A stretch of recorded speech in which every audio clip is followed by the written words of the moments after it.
Hey friends, Scott from Platter Talk here.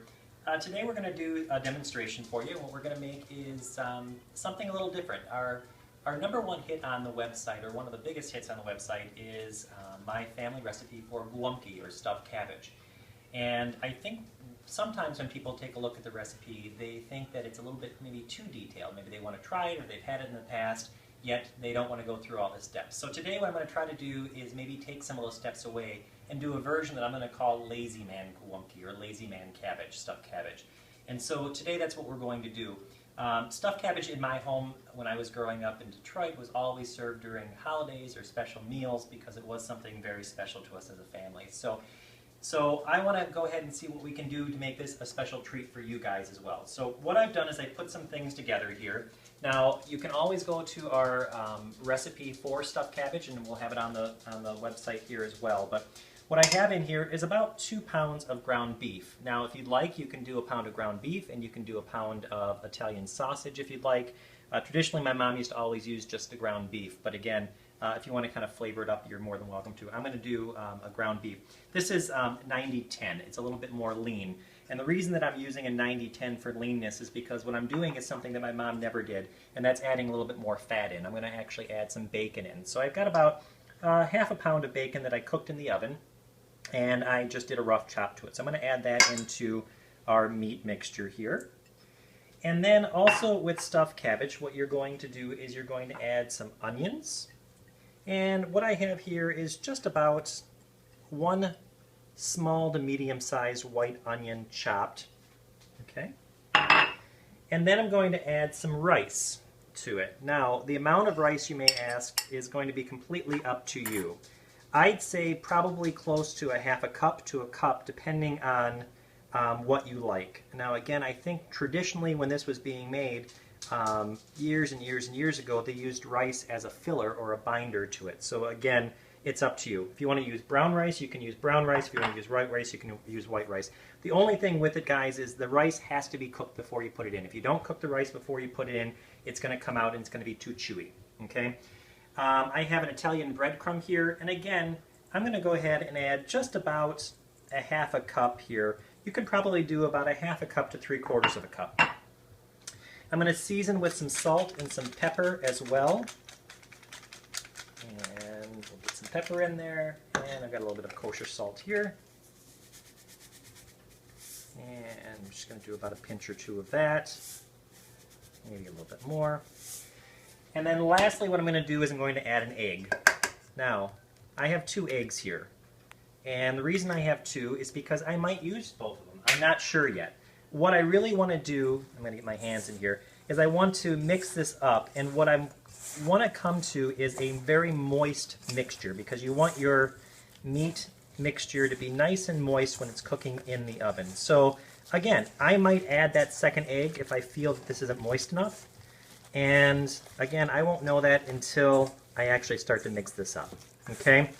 And again, easiest way is to kind of get your hands in here and kind of move things around. The other thing that I'm doing too as I'm mixing this up with my hand is I'm going to take a look at the mixture itself. I'm going to take a look at the proportions that are in here. Because you know what? I might want to add a little bit more rice in here. And what I normally do is I usually take a handful and I spread it apart with my fingers. And if I can see rice that's in there and it's mixed well through, then I know I have enough rice in there. If I don't, then I might want to add a little bit more rice in. So again, it's up to you. Okay? And as I'm kind of doing this, it feels good, but you know what I'm going to do? I'm going to add a little bit more breadcrumb to it because I want that Italian seasoning to be in here. So I'm going to add a little bit more of that breadcrumb in. All right? And then I'm going to mix it through. I think I'm pretty good with the egg. I don't think I'm going to need to add that second egg. And I'm just going to get this all mixed up. And it smells really good. You can smell the onion to it. Okay? And then I'm just going to put this to the side for 1 second. Okay, so I'm going to get that to the side. Let me just rinse my hands off real quick here. And let's get to the really hard part. Because again, I think with stuffed cabbage, what people were afraid to do was to boil the cabbage, let it cool down, take the leaf off, roll it up, roll the leaves, and so forth. So what I did here is I did something as a cheater. Is I'm going to actually take my cabbage and I'm just going to cut it. if you notice, I'm just kind of getting strands of the cabbage, okay? So there you go, that's what it looks like, okay? I've got a bowl of it done here. I've got a small, this is probably an 8x8. Again, depending on how much you're making, you can make this a lot bigger if you want. This is just Dan and I for dinner tonight, so we're just going to do a little bit smaller size. What I'm going to do then is I'm going to take my cabbage and I'm going to make a casserole basically with my cabbage and my meat. So again, I'm going to get a layer of this in here, okay? And then I'm going to get my meat and I'm going to put my meat in here, okay? And you're going to push it down in and you're going to get it in the corners. Really, if you think about it, if you've ever made a meatloaf before, this is kind of what you're doing, but we've got that stuffed cabbage flavor, okay? And you're going to really kind of push it down, okay? And get it in there. Then what you're going to do is you're going to take more of your cabbage and you're going to put it on top, okay? And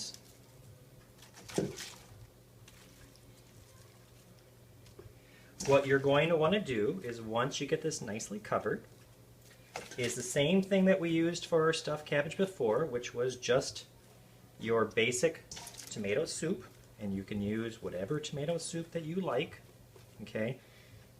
Remember, your cabbage is going to cook down a little bit when it's in the oven, okay? So you're going to cover it nicely,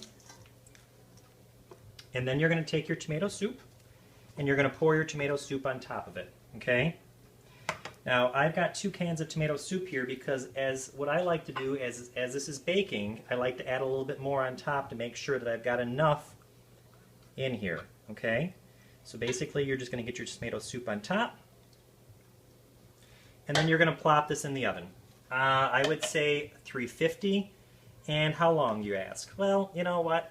Honestly, the longer this bakes, the better it is because the flavors all come together.